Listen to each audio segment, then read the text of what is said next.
Thanks for tuning in, and welcome to the Good Earth's weekly radio show, Another Day of Living, where the conversations are all about eating well, living well, and feeling good. And now, here's your host, Alex Litwack.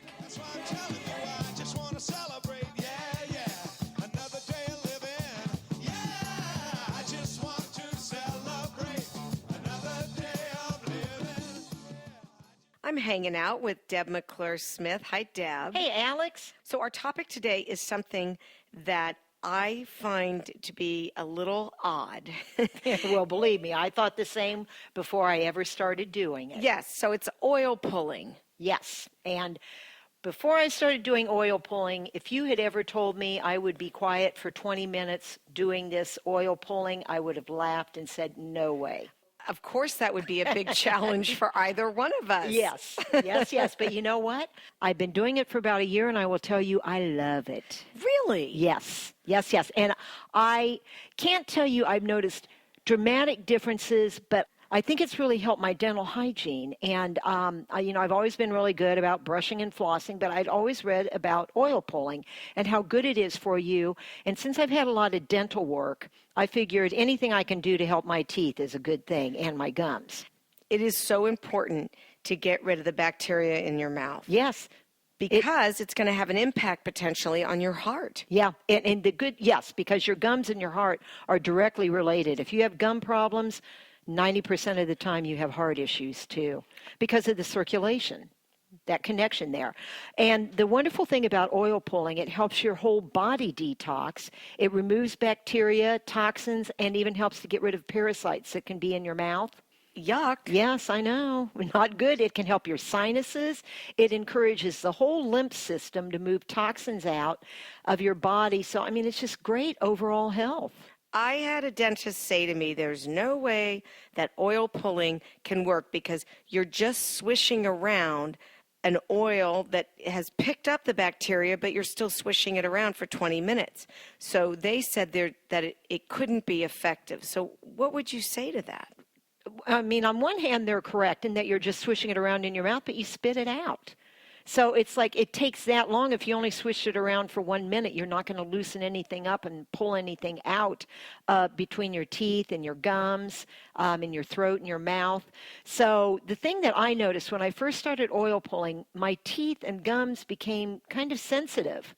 And then after I'd done it for a week or two, I didn't notice anything. I don't notice any sensitivity or pain anymore.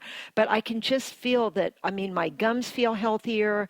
After I'm done oil pulling, my mouth feels so clean. What kind of oils can you do oil pulling with? Well, traditionally it was sesame oil, because oil pulling began with Ayurvedics. It was in the Indian Ayurvedic tradition that they did the oil pulling, and they would use sesame oil. You can use olive oil, sunflower oil, but I personally prefer coconut oil. I love doing that because coconut oil is so good for you anyway. It's antifungal, antibacterial. It has caprylic acid. It has lauric acid. So it has so many health benefits on its own that I feel for using that for oil pulling is great. I like that you can have choices, though. Yes, exactly. Because some people like you do not like the taste of coconut. I do not. Yeah, so sesame oil might be a really good one to do. All right, so how much oil do you put in your mouth? Well, usually the way that I do it is I do it first thing in the morning when I get up. That's when you want to do it. So I always have a green drink first thing in the morning. So after I do my green drink, then I take about a tablespoon of coconut oil and put it in my mouth, and then you just start pulling it. You just kind of swish it in your mouth. Obviously, you do not want to swallow it. And I really can tell, like I said, it does loosen up my sinuses too. Every time I'm done with oil pulling, I can tell I get a lot of the the mucus out of my sinuses. So I just swish for 20 minutes. Most important thing, when you are done with your oil pulling, spit it in a wastebasket. When I first started doing it, I was spitting it in the sink, and then someone said to me, you do not want to do that because it's oil. It will solidify in your pipes. So you don't want to spit it in your pipes, in your sink, even the bathtub, not good. Spit it in the wastebasket. Then you want to swish cold water in your mouth after you're done just to thoroughly get everything out. I think we should bring back spittoons. That would be very good. And target practice. So did you start off right away with 20 minutes, or do you start with 5 minutes and build up? I started out with about 10 minutes, and I also started out with a smaller amount of oil. Because when you're first starting, that tablespoon may feel like way too much. So about a teaspoon, about 10 minutes, and then you can spit it out. But now sometimes I find I'll just do it while I'm doing other things. Like while I'm doing preparation in the morning in the kitchen, I'll just stand there, and sometimes I do it 25 minutes even, and then spit it out. So once you get into the rhythm of doing it, it's really a nice routine to have. And this is daily. Yes, I do it every day. Yep. You're going to get a gold star, Deb. I'm hoping so. I'm trying my best. When you first start doing it, you may feel, as I said, I felt a little tenderness in my gums and teeth. You may feel a little bit ill, a little queasy, but that could be just that your body is detoxing, that you're releasing some of those toxins. And the oil grabs onto those toxins and gets it out of your body. So that's just something else to be mindful of. A couple of other really good benefits with the oil pulling. It can help strengthen your gums and your jaws. It can help prevent plaque. It helps with your breath. It prevents cavities, gingivitis. If you have dry mouth, it can be really good for dry mouth too. Reduces inflammation. It helps your kidneys. I mean, it's just on down the line. It's a really good thing to do. How does it help your kidneys? To me, it's helping, it stimulates. It's stimulating when you do the oil pulling, so it stimulates your whole lymph system, and then that is going to stimulate the detoxing of your body, which your kidneys are one of the major detox organs. All right, Deb, thanks so much for sharing all your knowledge about oil pulling. My pleasure.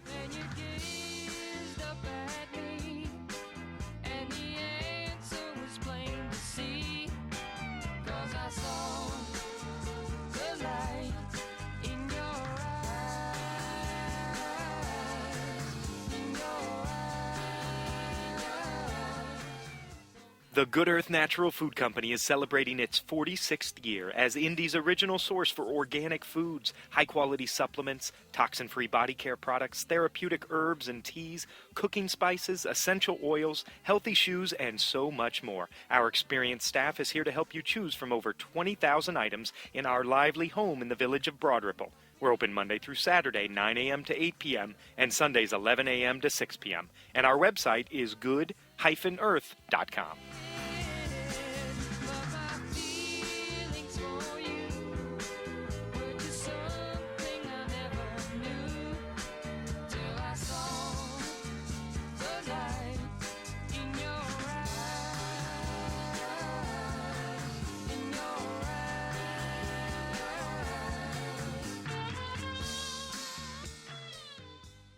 One of the best parts of being out in San Diego and interviewing people out here is that sometimes I get to visit them again.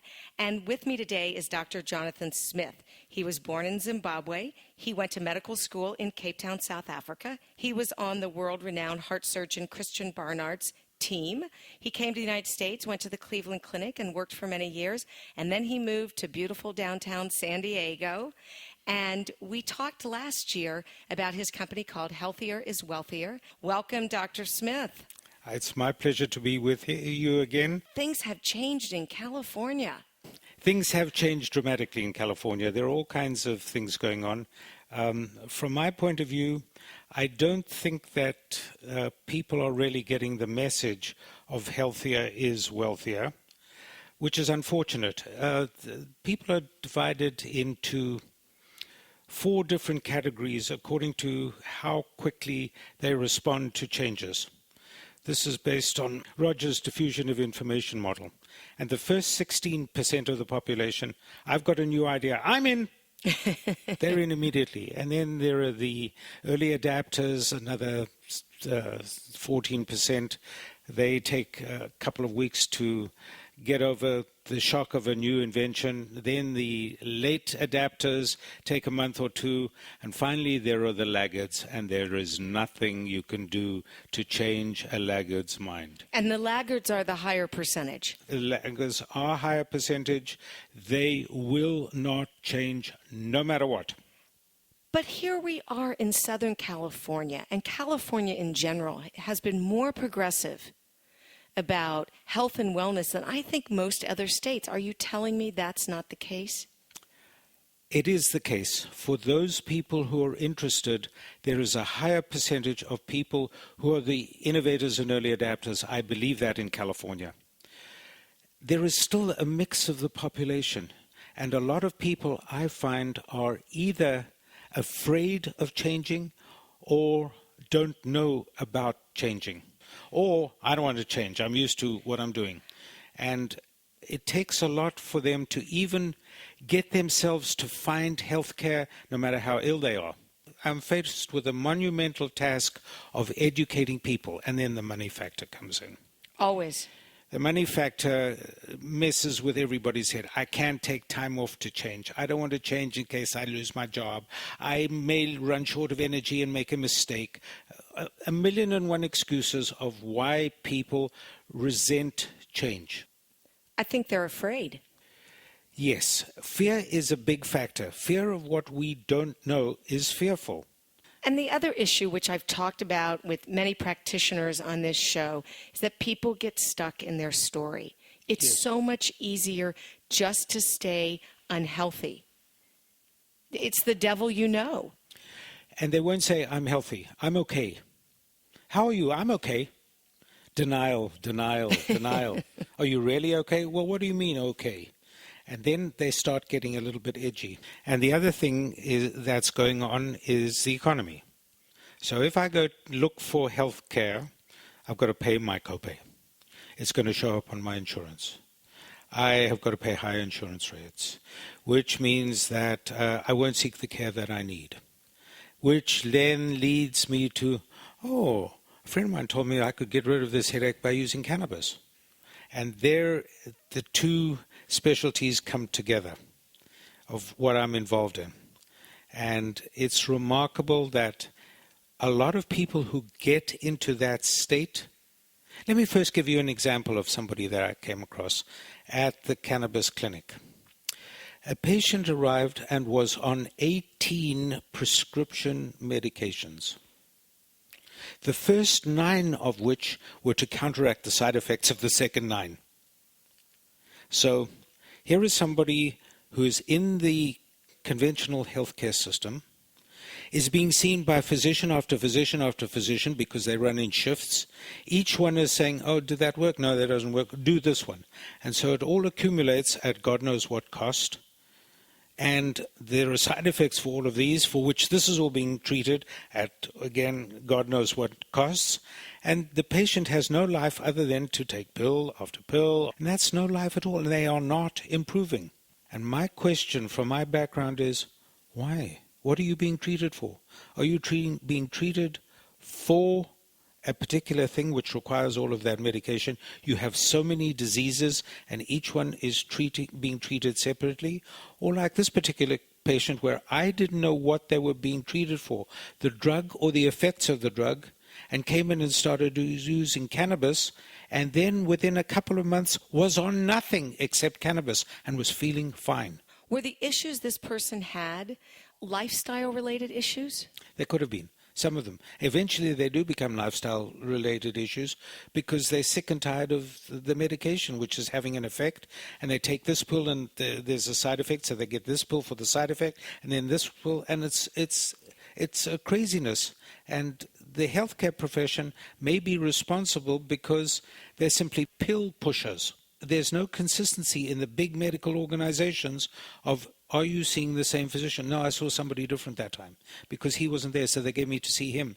And this sort of passing the buck, because the medical profession has some responsibility to the organization to see people who've signed up in the organization, but I think they have a very little allegiance to the patient who's providing them with a source of income. It's very messy around here. It's messy on more than one level. It's messy because of the insurance companies. It's messy because of the pharmaceutical companies. It's messy because patients are demanding to be fixed. I have a diagnostic tool, and I'm soon to get another one, which is The new one is about the size of a wristwatch, and it gives you 10 to 12 various health markers so that I don't have to worry about when you complain of something and need to come and see me. I can foretell what's going on by a little electronic gadget. So the information comes back to you from the patient. Yes. If you say to somebody, how are you feeling? Mostly they will be very guarded and say, I'm fine, thank you, because they don't want to talk about it. The next thing is, well, can we measure you? I believe that you cannot manage what you cannot measure. This is some famous quote by Peter Drucker, actually. And so I'm very keen on measuring. My life as an anesthesiologist was spent in hours and hours and hours of measuring minute by minute how alive people were. And so that's my background. I like measurement. You want proof. You want biomedical testing to give you data so that you can help this person make the best decision. I cannot manage what I cannot measure. I need to know that if I give you an anesthetic, I want to know that you are anesthetized to a point where I can get you back if I need to. I don't want you dying under anesthetic because I've given you too much.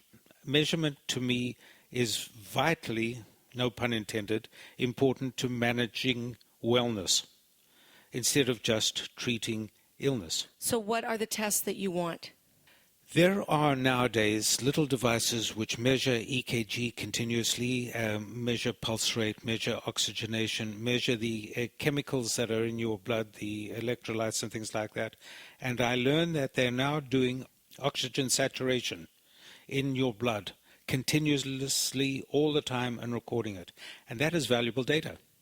Instead of saying, how do you feel, and let the patient interpret to me, what people say is very important.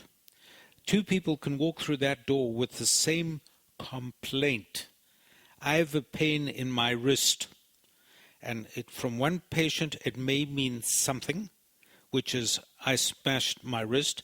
On the other hand, it may be something totally different. I've got arthritis. So you really can individualize. That's the point. I want to be able to treat the individual. What do you think are the smartest decisions people can make to prevent them from getting sick?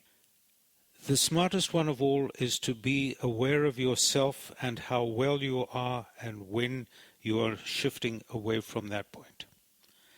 Which means then that people need to know what their wellness capacity or what it feels like for an individual to be in peak condition, which means nutrition, exercise, stress relief. Not many people have that. When an individual is confronted by a doctor, their pulse rate goes up. They're afraid that something may be discovered. Now, is that increased blood pressure that they are having the result of a strange environment? Or is it an indication that they've got high blood pressure because of renal disease? And so over time, I want to know what their mean blood pressure is during the course of the day when they are either up or down or just medium, having meals, playing with their children. Which is so different than only seeing a patient for 10 minutes. Oh, yes. Which many times is all a doctor has with somebody, and assessing them at that moment in time, which may not be how they are the rest of the week. That's my point. And when you only have a few minutes with someone and they want to fix, or they know they've got a problem and they don't have time, at least in their mind, they don't have time to change, they do want a pill. But I do think doctors are caught many times between a rock and a hard place. Yes. In allopathic medicine, they are. The patient wants a quick fix because all of a sudden what's been going on for months becomes the emergency today. They don't know how to take care of themselves. That is an important issue. They don't know what is good food or what is what I call a mess, a manufactured, edible, sustainable stuff. And most people are eating a mess. Yes, I mean, there's fast food restaurants everywhere. There's frozen entrees filled with preservative additives and chemicals, and it's booming business. Here's my question about some of these long-term issues. Someone does not get blood pressure overnight. They don't get diabetes overnight. They don't become overweight overnight. So where are we going wrong? Should we really be doing more for young kids and teenagers and people in their 20s that we're really not focusing on? Generally speaking, we should do something for everybody. Changing the narrative that wellness is a goal for everybody to achieve in their life, not in the last part of their life when they suddenly wake up to the fact that they have bad atherosclerosis and can't climb a flight of stairs anymore. My answer is this little device which they wear, which they see their own physiology changing day by day, minute by minute, all through the day, because it's on them. It's a wearable wellness device that I've subscribed to, and then they get to see, oh my God, I've changed since yesterday. What happened? If they're interested. Again, these 4 big personality types, the innovators and early adapters. Oh my God, I've changed. What's going on? I better find out about it. Then, I changed. Let's see now. What should I do? I changed. I changed over a couple of months, and I changed. I don't even know what I did. Leave me alone with that. I'm going to have another beer because life's too tough, and why do I have to deal with that? My doctor will deal with it, which is an abdication of a personal responsibility, I think. We are responsible for ourselves. I think it's horrible that people give responsibility for their wellness to an outside person without doing it themselves. Now, that is a major cultural shift. I agree. An example I use often is using your automobile. What would happen to your automobile if you filled it full of 10, 15, 20 bags of cement, loaded it with Pemex gas, which is very low octane, and never serviced it? And everyone I ask the question to says, oh, well, I wouldn't be able to, it wouldn't go anywhere. Your car is a transport machine. Your body is a money-making machine. Surely it needs exactly the same care. Good fuel, and food is fuel. Lighten the load, get rid of your obesity, and regular maintenance, sleep. You need to reset because of the energy that you burn during the day and the efforts and the thinking. You need to just be able to rest and to rejuvenate. Right. So that you can start the next day. Right. Earlier you said you had something to say about new diets or fad diets. What is going on that you're seeing that's out there that you don't think is healthy? There is a big switch from around the use of sugar and carbs. There are organizations springing up all over. Probably the biggest international one was the Scandinavian diet. Here in Southern California, there's the low-carb, high-fat diet, LCHF. All of a sudden, there's a realization that sugar is not the main fuel. It's probably the main enemy. A far better fuel with much higher octane ratings than carbs is fats. Carbs produce 4 calories per gram. Fats produce 9 calories per gram.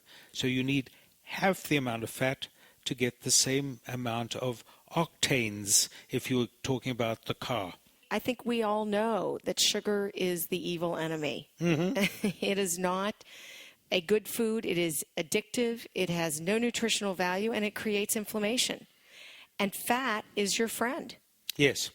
A nice way to put it. Fat is your friend. Fat was your enemy many decades ago.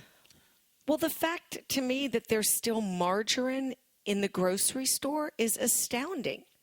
Who should be eating margarine? No one. We all know that trans fats are Cost. bad. Yes. It's the cost. And it's the immediate cost. It's not the long-term cost. It's instant gratification. And we're creatures of habit. How do you get somebody to change They'll go and have open heart surgery. That'll change them in a hurry.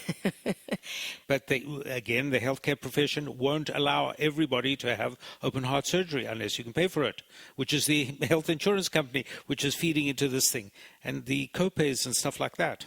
Yeah, we're a bit of a mess, aren't we? I would say more than a bit of a mess. We are killing ourselves just slowly. And how many people do you know who've lived to over 100? None. There are 5 areas around the planet called the blue zones where people routinely live to over 100.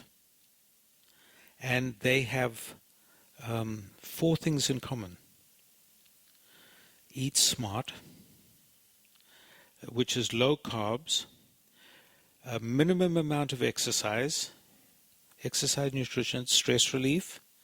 They are all happy people. They are not a genetic breed. They all do the same thing, and they live to over 100, which a couple of centuries ago, a couple of decades ago, you couldn't do that. Why not? The amount of exercise that you need is another thing that I'm fond of.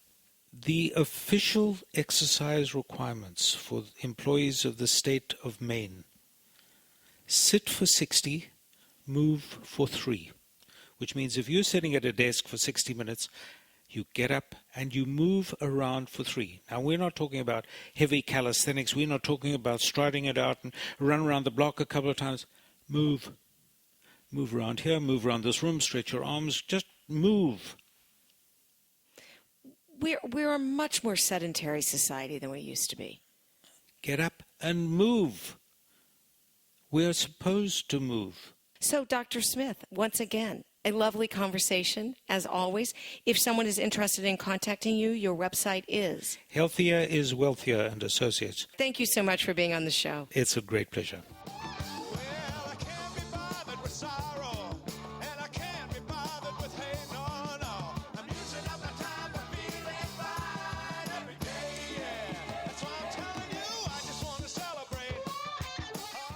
That's our show. Next week, it's Bob, Rudy, and Katie going to a local establishment, chatting up the patrons, and playing some great tunes. It's all on Another Day of Music. They'll be thrilled if you join them.